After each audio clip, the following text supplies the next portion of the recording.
Oke, sekarang kita menginjak yang terakhir nih, Pak. Di ayat kedua ini, fasolli li rabbika wanhar. Wanhar di sini kan berkorban. Berkorban. Jadi kita diminta untuk berkorban. Nah, sekarang kita lihat esensi dari berkorban itu apa? Berkorban itu adalah dia bersedekah. Kalau kita lihat hubungannya dengan asbabun nusul tadi gitu loh. Rasulullah itu kan dalam kondisi yang kena musibah gitu loh.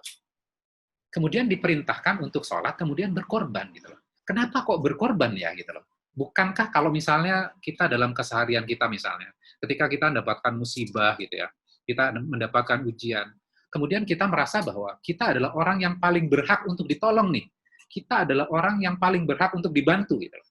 Tapi ternyata di dalam agama Islam ini gitu, di dalam Al-Qur'an ini, di dalam surat Al-Kautsar kita diminta apa? Ketika kamu sedang diberikan musibah, kamu tetap bahagiakan orang lain, berikan orang lain kebahagiaan dengan cara berkorban itu. Ini kan ajaran yang luar biasa nih. Nah, kira-kira dari pengalaman Coach Steven nih, dalam hal kaitannya berkorban, kemudian bersedekah, dalam kondisi yang susah, gimana nih supaya kita masih tetap punya semangat untuk berkorban nih, atau bersedekah?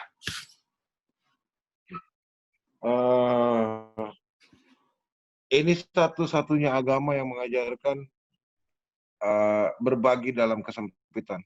Betul, ya. Satu-satunya, Ustadz. Saya bisa ngomong satu-satunya kenapa? Karena saya udah lintas agama mungkin ya sebelumnya. Saya pernah berada di agama yang lain. Jadi saya boleh bilang satu-satunya agama yang mengajarkan kita tentang ikhlas tanpa menunjukkan ikhlas itu seperti apa. Ini agak kompleks kalau kita bahas ke arah sana. Cuman kalau untuk tadi berkorban aja, saya pikir dalam Islam itu satu tindakan yang noble actions yang paling penting dilakukan adalah kau berbagi pada saat kau sempit. Betul. Kau berbagi pada saat kesulitan. Pada saat kesulitan yang sama-sama kita alamin, kita berbagi itu juga. Jadi ya kalau orang dalam keadaan berlebihan kayak, oh saya punya duit ratusan triliun, saya bagi-bagiin sekian miliar. Itu sama seperti kita punya duit ratusan ribu, kita bagiin 100-200 perak ke orang-orang. Nggak berasa. Ya kan? Nggak berasa. Dia punya ribuan chance untuk membagikan hal itu. Yang aku coba kemarin contohkan adalah, aku bukan miliarder, aku nggak punya duit miliaran yang sampai numpuk-numpuk lah di rekening aku, nggak ada. Aku punya aset yang aku kumpulkan satu demi satu. Aku nggak pernah ngutang, jadi aset ini ya aku nabung, punya duit, aku beliin aset. Aku nabung dari gajiku, punya duit, aku beliin aset.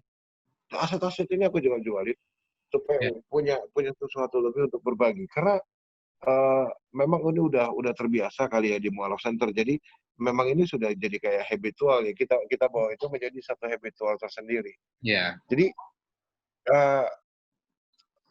gimana ya? Maksudnya ini kita biasakan untuk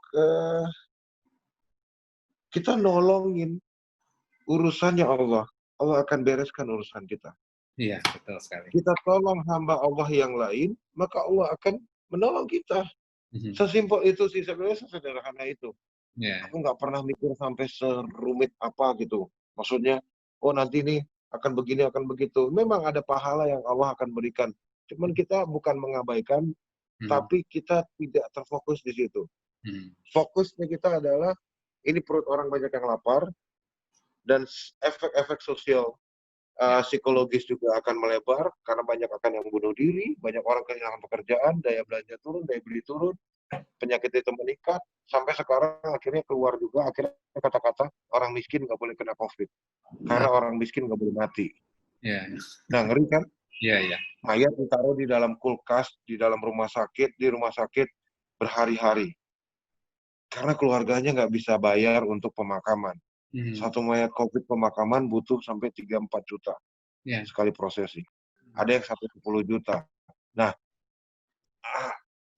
ini sebenarnya kan kita sangat hindari sekali. Jadi kalau kita semua Muslim memiliki satu pola pikir yang sama, bahwasanya ini bencana nasional, bukan urusan kita, bahkan global.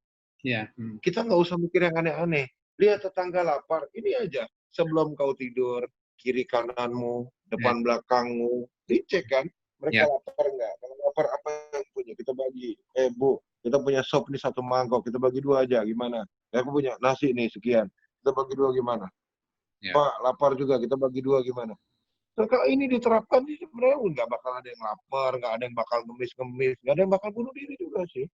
Sebenarnya ya, kalau suatu daerah sudah atau satu desa atau satu RT sudah mapan, dia kan cek RT lain, cek lagi RT sebelahnya, cek lagi satu RW. Satu RW sudah mapan, oh Masya Allah hebat sekali kan, mandiri mapan. Cek RW sebelah. Iya kan? Baru nanti kalau udah mapan lagi, baru naik ke kelurahan, satu desa, baru naik satu kecamatan. Itu akan terjadi kestabilan pangan, kestabilan mental. Sehingga saya sebenarnya gini, Ustaz, orang-orang dikala dia lapar, dia kalah. Dikala dia lapar juga, dikala dia susah, dia akan mendekatkan diri kepada Allah. Memang akan terjadi dua. Sudah miskin, ya tetap ada. Sudah miskin, dia tetap mengkufuri Allah. Sudah miskin, dia tetap kufur sama nikmatnya Allah. Sudah miskin, nggak mau ngedekat ke Allah. Orang ini yang sudah miskin di dunia, miskin juga nanti kelak di akhirat. Nah, tapi ada sebagian orang yang banyak ya terjadi, pada saat dia kena musibah, dia langsung tiba-tiba tangannya kebuka, ya Allah, bantulah saya segala macam. Mungkin ini momen-momen di mana Allah pengen ini hamba-hambanya di dunia ini, coba untuk nangadahin tangan ke atas. Ya Allah, ini ada corona, saya berhenti kerja, saya nggak punya apa, segala macam, whatever. Mereka tinggal minta kepada Allah. Iya kan, ini momennya kan ini. Makanya mereka kembali minta sama Allah.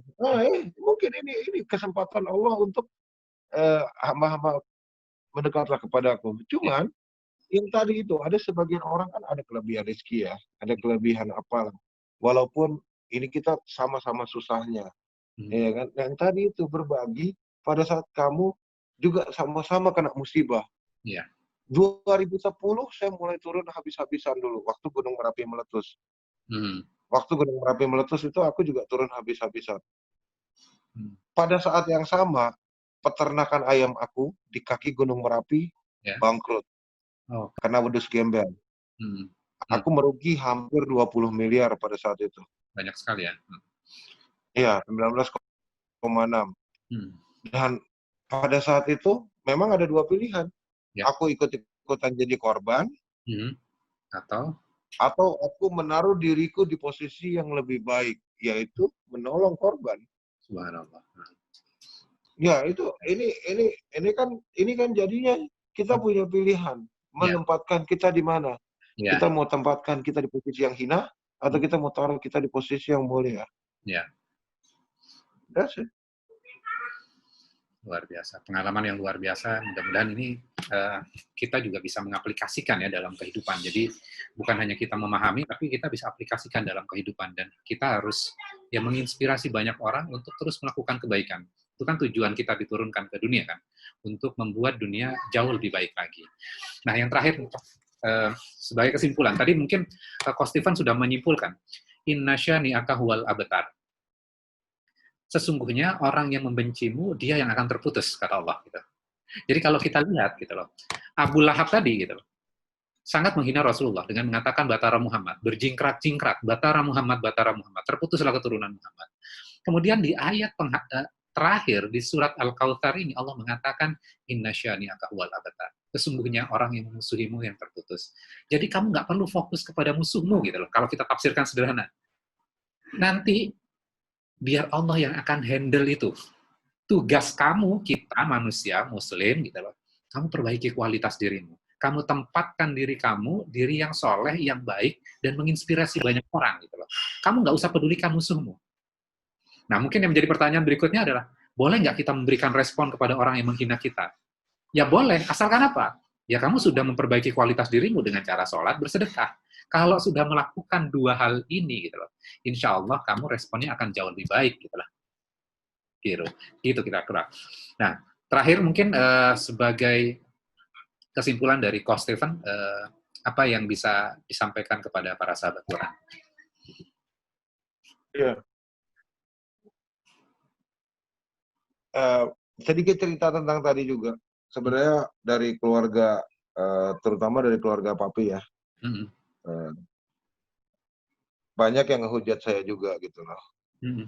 Karena? Ngata-ngatain bego lah, ngata-ngatain tolol, punya uang ngapain disedekahin, dihabis-habisin segala macam.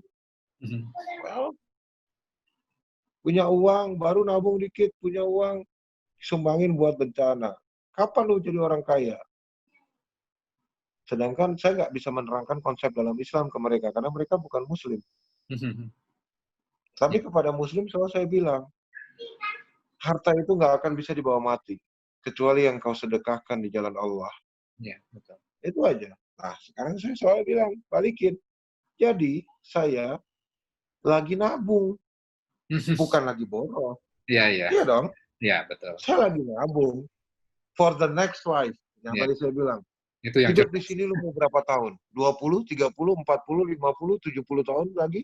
Atau mau 100 tahun lagi kamu hidup? Nggak bisa ngapa-ngapain kalau 100 tahun. Ya, udah nggak bisa makan, udah pakai sedotan. Iya kan? Ya. Kursi dorong kemana-mana. Iya. Nah, lu mau ngapain? Mau ngapain? Ada another life, ada kehidupan nanti. After this life, yang kita akan hidup for eternity. Hidup selama-lamanya. Nggak akan berhenti itu waktu. Nggak akan berhenti itu masa. Mendingan kita nabung buat nanti. Investasi. Nah, iya betul dong. Kita kan sibuk investasi dunia. Apa cari deposito syariah, cari rumah-rumah, banyakin rumah, tanah di mana-mana. Ya kan? Ini buat anak-anak, ini cucu-cucu, ini istri-istri. Istri-istri kan jadi. Ini buat istri maksudnya. Ini buat apa segala macam. Ya kan? Air, mati.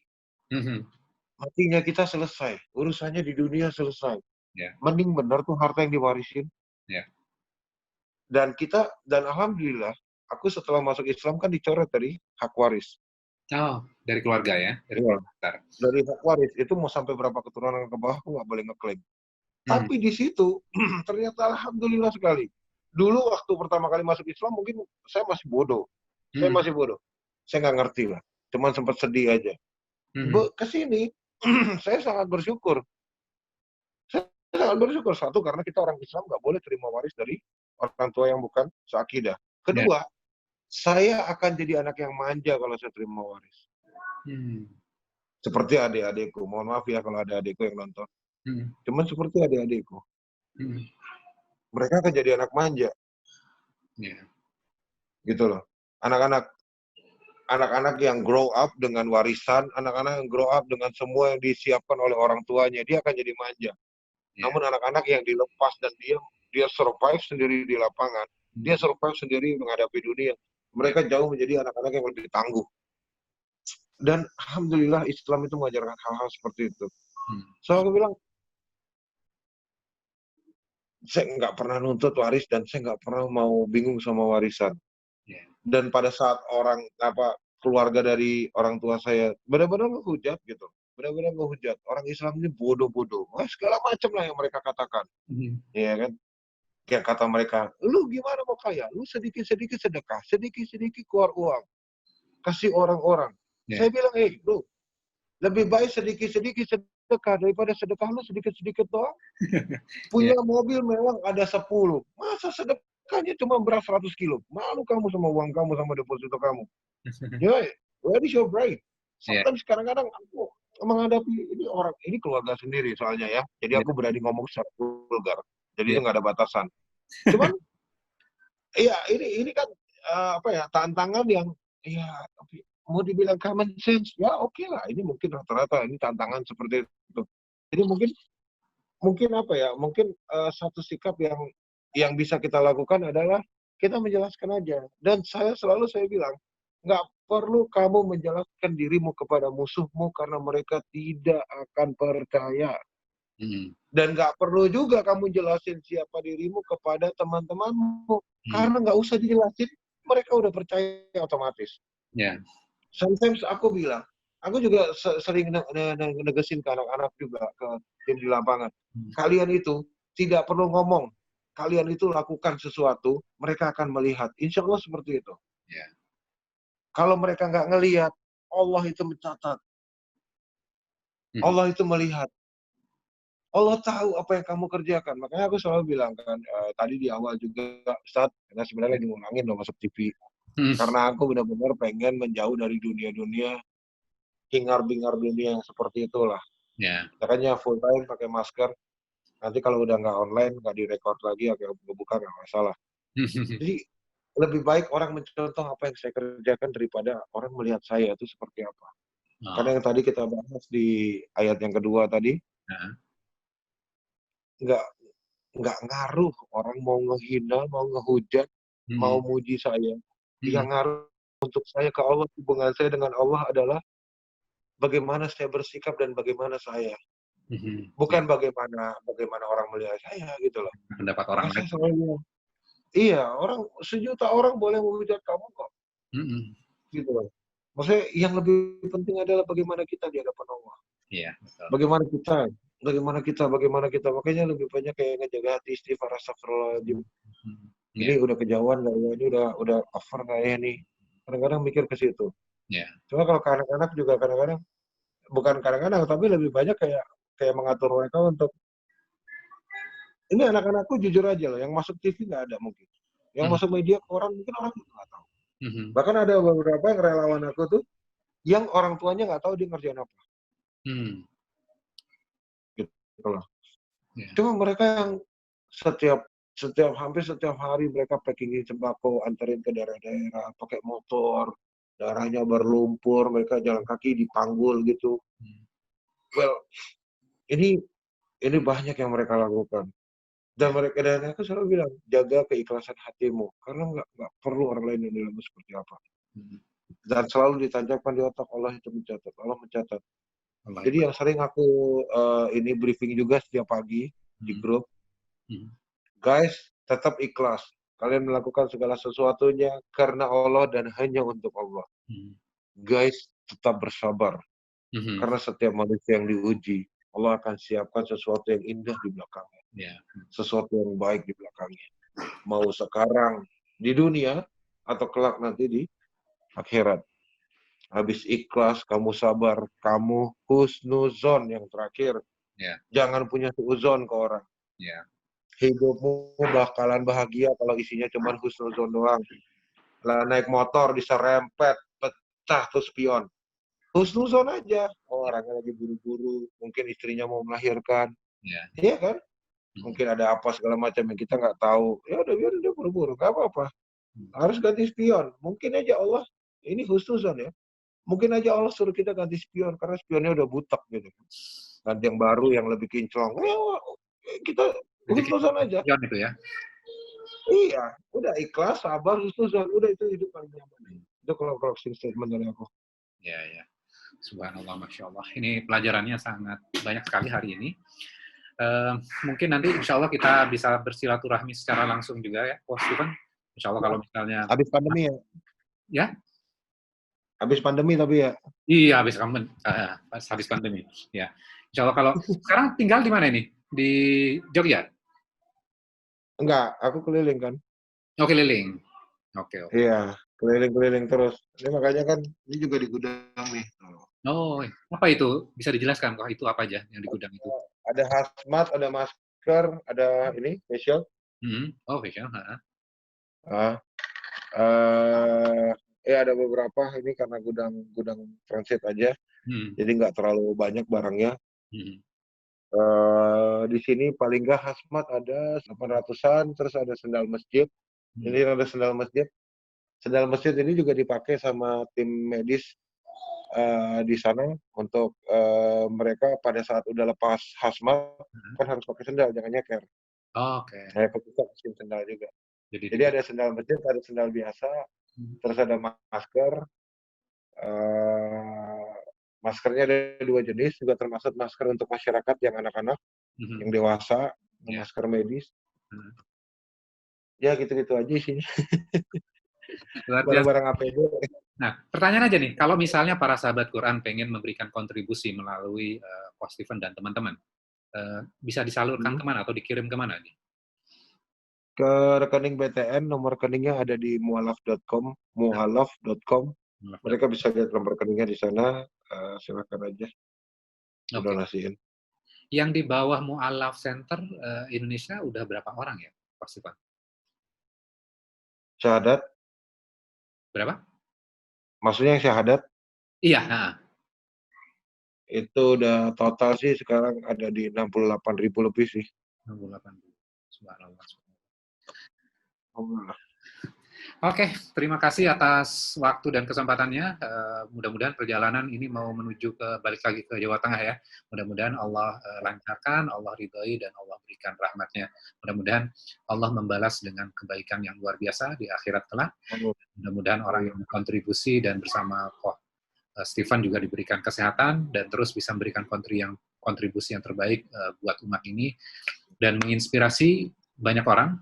Jadi selain Muslim juga non-Muslim supaya makin mendekat kepada Robnya, kepada Allah gitu. Kemudian mereka melihat kebenaran dan kembali lagi gitu.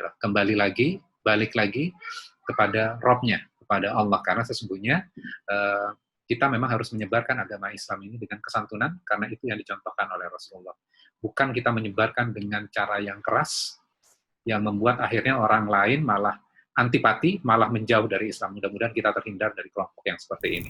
Para sahabat Quran sekalian, terima kasih sudah menyaksikan tayangan kita hari ini, dan tentunya banyak sekali inspirasi yang kita bisa peroleh dari Koh Stefan, seorang mu'alaf, dan sekarang memberikan kontribusi yang sangat besar, bukan hanya hartanya, tapi kehidupannya, dan bukan hanya mengajarkan melalui teori, tapi Koh Stefan mengajarkan kepada kita bagaimana kita berbuat, umat Islam berbuat, umat Islam bergerak dengan harta, dengan jiwa, dengan raganya.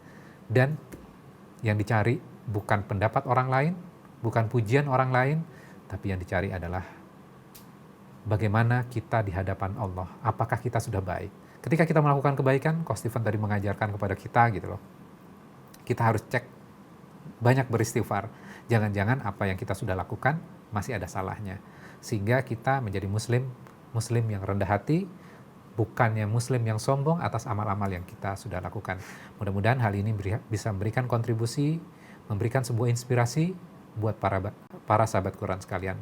Demikian, wassalamualaikum warahmatullahi wabarakatuh.